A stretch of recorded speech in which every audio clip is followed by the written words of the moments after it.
There's not much I can say or say enough of how excited I really am. You know, I get to work with Elliot Scheiner right here at this incredible, what seems to be a church, but now it's Sir George Martin's Air Studios, and it's a really huge opportunity. It's a huge opportunity whether you're a just barely starting artist or you're a legend, as far as I'm concerned.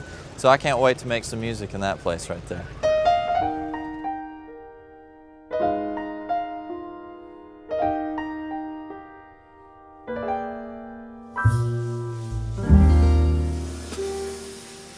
For me personally, Air's always been synonymous with George Martin, the guy who produced the Beatles, you know, the genius behind the Beatles. And it's always been about quality. I mean, everything he's done with his career has been about quality, you know, so it would seem normal that his studio be one of the greatest in the world. It's just really well constructed and just an honor to be here.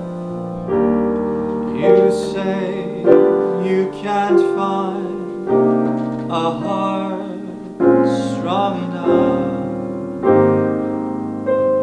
to show you how it feels. I come from the world of American standards, so my heroes were, you know, Frank Sinatra and Nat King Cole, Billie Holiday. I mean, I could label all of them, that would take forever, but the kind of singing is about interpretation of a song.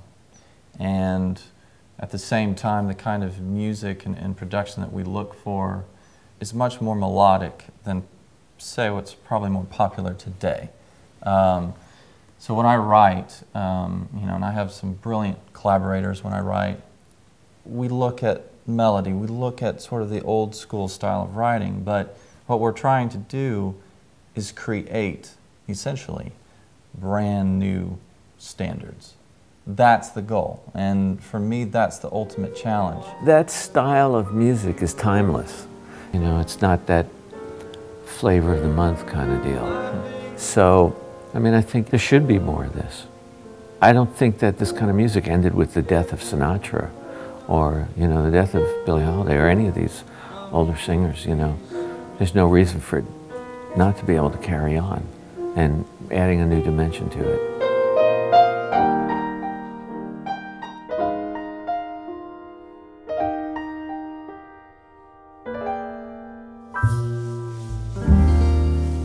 You say you can't find a heart strong enough to show you how it feels,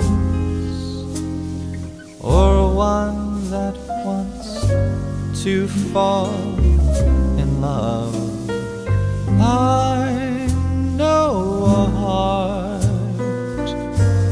that will. This kind of recording is how I grew up. We were taught to mix live. So you had a room full of musicians and a singer, or singers and background singers, and you know, you had to do it live. Because there was no going back on it later. There was no, oh, well, I can always bring up the drums later, or I can always bring up the vocal later, or I'll get this word later. No, there is no later. You have to do it right there. So for me, this is what I'm used to. I don't do it as much anymore because for the most part, people don't do this anymore. So for me, you know, this is what I love doing. I love having a band in the room, and I love hearing guys, you know, react off one another. The guitar plays this, and the piano player will play that, and you know, all of a sudden the drummer put in a fill there, you know, and everybody's like listening to everybody, you know, and then he sings differently based on that. As far as I'm concerned, there's no other way to do it, for me personally. And lucky enough, I get to work with some brilliant musicians and a genius engineer that can really help me capture that kind of sound and emotion. Can't you see this heart is ready for whatever you want it to do? Laughing, crying, living or dying, completely surrendered to you.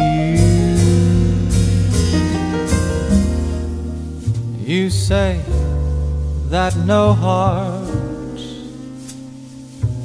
will ever break,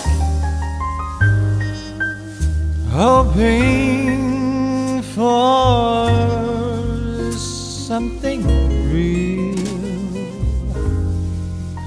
or wait however long it takes. I know a heart, 'cause I own the heart that will